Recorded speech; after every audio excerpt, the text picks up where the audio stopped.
There is no better way of empowering someone than giving them words of hope that regardless of your current situation, this is not the end. You can rise up. It is still possible for you to come out of that, addiction. It is still possible to rise up from that fall. It is still possible, to become the person that God intends for you to become. Definitely. Value the people you are talking to. Empathy is a key element to empowering people. Yeah.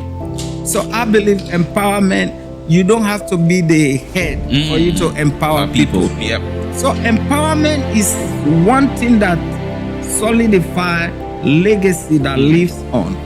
But you have to embody key elements. Empowering people, if it is not done in the right way, can make people dependent on you. Have you personally empowered someone in your life?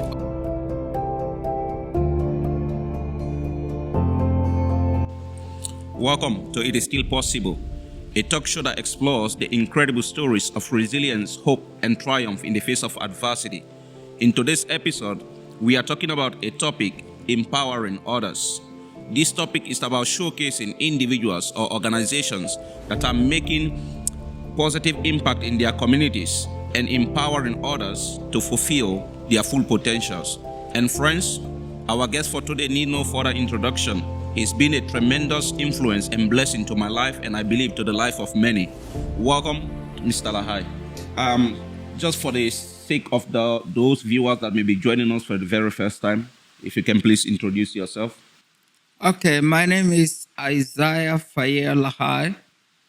I am a citizen of Australia, a father of 5, and I'm married to 1 wife. That's very good. That's a very brief and very interesting introduction. Yes. If husband to 1 wife. Yes. Now, my first question for you is, if you could be remembered for one thing, what could that be? Well, if I'm to be remembered for one thing is having the opportunity to impact lives. Yep. Because I believe the world we live in is not our own. We are just in transit and we can exit at any time. But if you leave a legacy, which I always have the passion and desire to keep doing, it lives on. And some of the legacies that motivates me, people like Nelson Mandela, he, even though he is dead now, but he still lives on in the lives of millions of people around the world. So I am motivated at all times to touch lives of people positively so that when I am dead, at least 1 or 2 people may say, when that guy was around, he did this for us. That's why I'm involved into charity work to support vulnerable children around the world. That's very good to know that, it is passionate to you and very dear. And if there's one thing that you could remember, you don't mind being remembered for, as someone that empower people. And now my question for you is, what do you mean when you say empowering someone, or I want to empower someone? What does that mean to you? Well, empowerment has multiple layers. Let us start with, to empower people, you first have to empower yourself. An empty cup cannot fill an empty cup. Yep. You have to be full for you to share your cup with someone. Yeah. And empowerment has multiple layers. Yeah. For example, in my field of practice as a social worker, a public speaker and entrepreneur, supporting vulnerable children around the world, I empower people by encouraging them to realize their values, to know who they are, and also to know that their current state of being is not the end of their lives. Yeah. And for you to empower people, there are certain key elements that you have to take into consideration. Yeah. For example, you first have to know how to communicate with people for you to be able to empower them. Yeah. Communication is very important. Even the world we live in, for everything around us to come into existence, it came with communication. Yeah. God has to speak words, and those words came into existence. So you have to communicate. Yeah. And how do we communicate? You have to value the people you are talking to. That's very important. You don't just talk to people because you are in a good position today and you feel you have everything and others don't have. No, you have to value people Yeah. and you have to have empathy Towards the people. towards people. Yeah. Empathy is a key element to empowering people. Yeah. When you have empathy on people, you have the grace to listen. To the people. Yes. If you want to work with people in their shoe, you have to listen to them. Yeah. And there are cultural differences from many parts of the world. You can't just see somebody, even though you have the desire, the passion to help them, you have to know how to channel the help. Yeah. So, by you knowing the person and knowing how to channel help, they will be empowered. But that comes with value. Yeah. You can't trash people and you say, I don't give a damn, I'm helping you. If you want, you list. If you don't want. No. Yeah. I wouldn't want that type of a help. Yeah, So for you to empower people, you have to value them. Yeah. But I know you earlier on touched base on that. You mentioned people like Nelson Mandela, and that's where my question is going. Is there someone in your life, or is there something in your life that inspire you, or that is serving as a source of motivation or inspiration, about empowering people? There are two people in my life that motivates me every day. The first person as a Christian is Jesus Christ. Jesus came into this earth. He never came with millions. Yeah. He came with himself, the mission given to him by his Father, and today billions of people are living to testify of his work. Yeah. And as a Christian, I am always empowered by the work of Jesus Christ. And the second person is Nelson Mandela. I specifically focus on him because he did not just came from rosaries and, riches to be who he was. He came from a very dark moment in the life of the people of South Africa when they were faced with apartheid for 27 years. Nelson Mandela went to prison. He was in jail for all those struggle time for the people of South Africa. But what motivated me to really look up to Nelson Mandela is his vision of forgiveness. He said, if you want to know your enemy, you first have to work with them. Yeah. You cannot know your enemy if you are not working with them. And that really, when he came out of prison in 1994, that was one thing that he used to unite South Africa that we know today. From apartheid to freedom, and from freedom to unity. Yeah. So Nelson Mandela to me is an icon that will live on forever. That's And his charity work was also one of the elements of his life that touched my life. Regardless of all the struggles he went through, he still believed in investing in people, humanity. Yeah. investing in humanity. There are many foundations that were created because of Nelson Mandela and his lifestyle. For you to be able to empower people, review your lifestyle. How am I? What type of light am I? The Bible says we are the salt of the earth. When the salt loses its taste, it's useless. Yeah. So you have to know, am I the type of example my children will follow? Am I a mirror that when my kids stand in, they will see themselves as I am? Yeah. So that is first what we have to do if we are to take on the journey of empowerment. Yeah, I think I will interrupt you right there because you spoke about you starting with the I and then reflecting that on others, and I just want to ask you this very specific question that has to do with you. Have you, like, I know I'm just asking, like, for the benefit of the viewers, have you personally empowered someone in your life? Oh. And then how does that, or how did that make you feel? Well, I have, and I'm still, and I believe I will continue to do until I die. Yeah. To the glory of God, I've been able to touch hundreds of lives through my little here and there Engagement and involvement. and Yeah. involvement.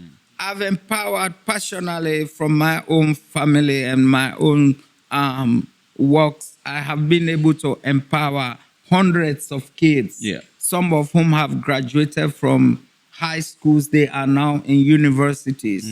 And not because I'm rich or because I have all the means, but because I had a vision and I believed in that vision. Yeah. That when I help people, that help will go a long way. Yeah. I'm a philanthropist. I build schools and support kids. Yeah. Currently, I have over 300 kids that are going to school through the works that I do with humanity. And also, I go around talking to people about diversity, education, and also social inclusion, especially in Australia. In Australia, yeah. I've spoken to over 300 schools, community organizations. Yeah. I've shared platform with 3 prime ministers in Australia Yeah. and governor generals in Australia.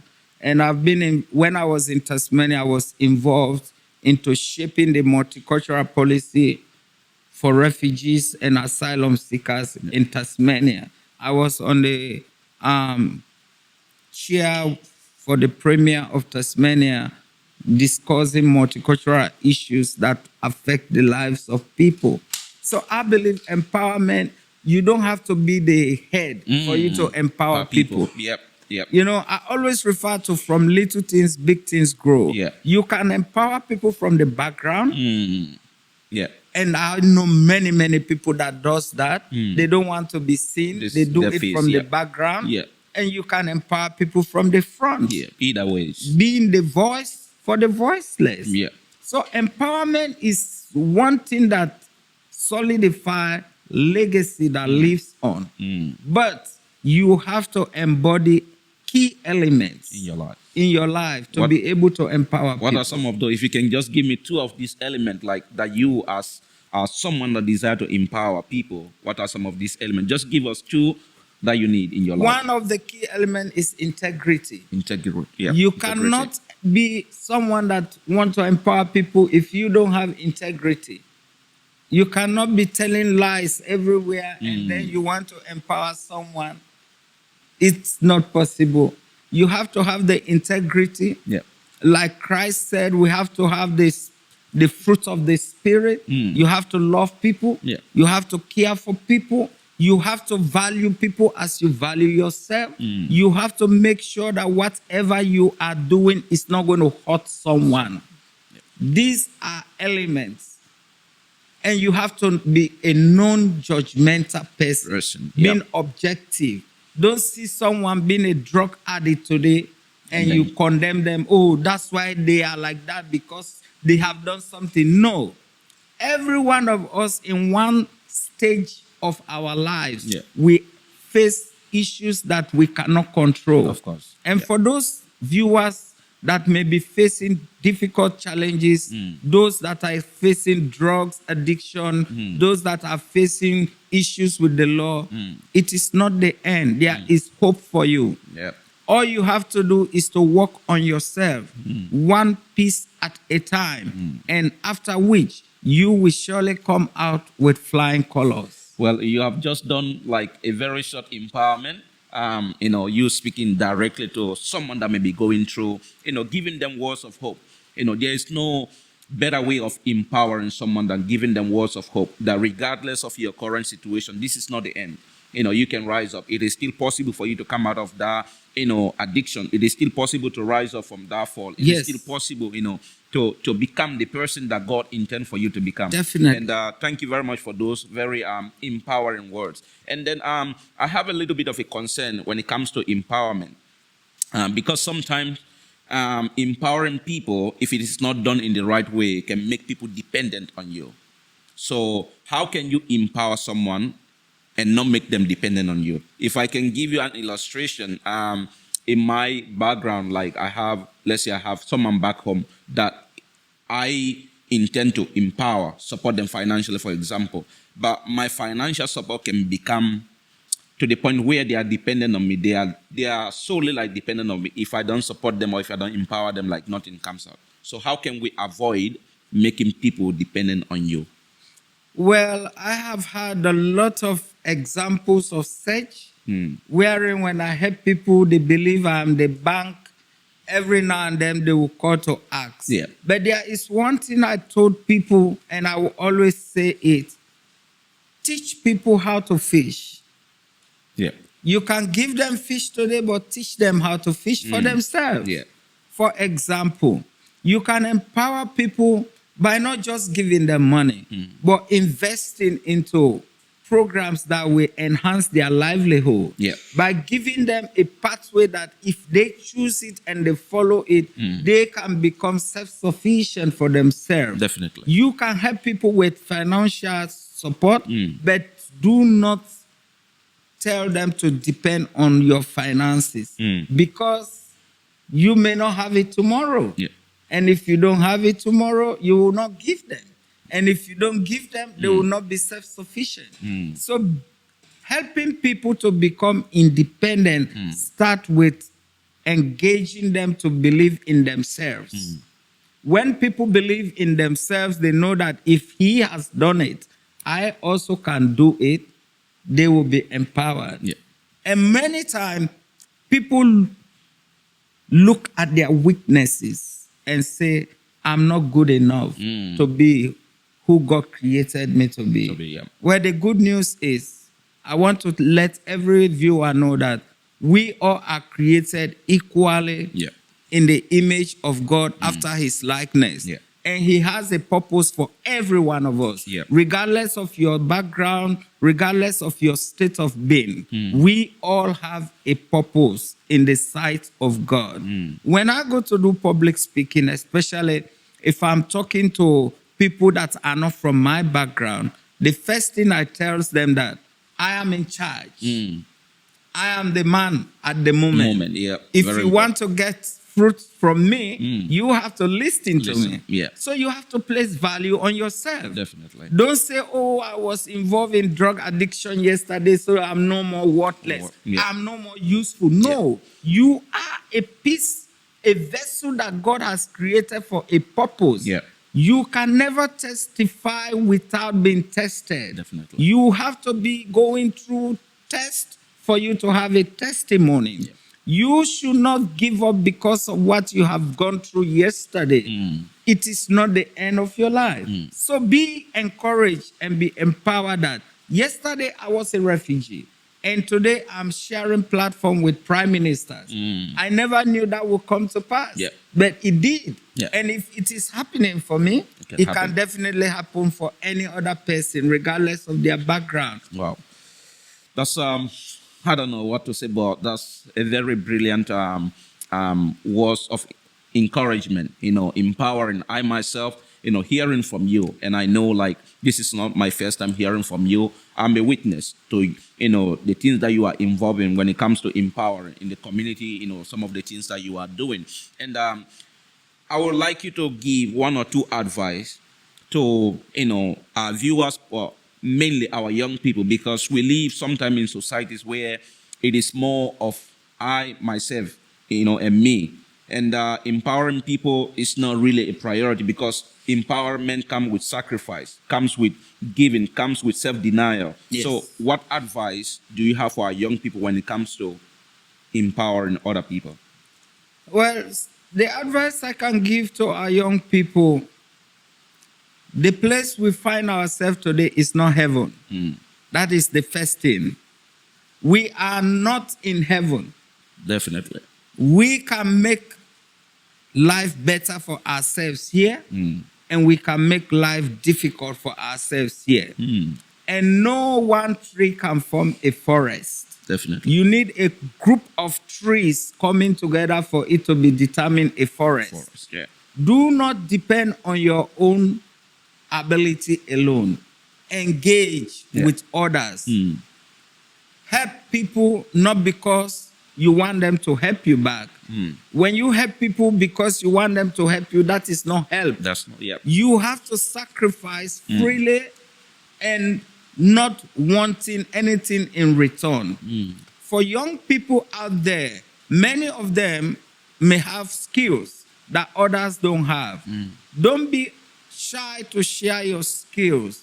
Don't be shy to engage with your colleagues. We live in an individualistic society where people believe they should be who they want to be. It is good, but how long will we continue to be individuals? Yep. We need a collectivist society where every piece of the puzzle coming together to form a whole. Yep. And when that happens, generation yet unborn will benefit from that. But we have a duty of care, not only to ourselves, but to the society around us. Yep.